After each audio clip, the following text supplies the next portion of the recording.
नमस्कार दोस्तों, स्वागत करता हूं अभिनेता ऑफिशियल न्यू में। हमारे चैनल पर पहली बार आए हों तो हमारे चैनल को सब्सक्राइब करें और वीडियो के लाइक करें। ये खबर है भोजपुरी सुपरस्टार खेसारी लाल यादव जी के एक बवाल हिंदी सॉन्ग के बारे में, जिस हिंदी सॉन्ग का नाम है पानी पानी। जी हाँ दोस्तों, जिस हिंदी सॉन्ग का नाम है पानी पानी।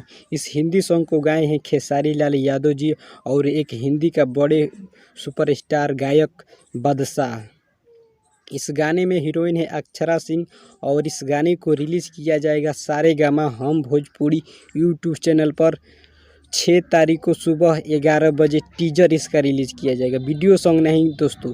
इस वीडियो सॉन्ग का टीजर को रिलीज़ किया जाएगा 6 तारीख को 11 बजे दिन में। जो भी भाई लोग इस वीडियो को देखना चाहते हैं, कृपया 6 तारीख को 11 बजे दिन में सारेगामा हम भोजपुरी यूट्यूब चैनल पर जाकर देख सकते हैं। उम्मीद करता हूं कि ये वीडियो आप लोगों को अच्छी लगी हो तो हमारे चैनल को सब्सक्राइब करें और वीडियो के लाइक करें और साथ ही कमेंट करें कि वीडियो कैसी लगी। मिलते हैं नेक्स्ट वीडियो में किसी बवाल खबर के साथ। जय हिंद, जय भोजपुरी।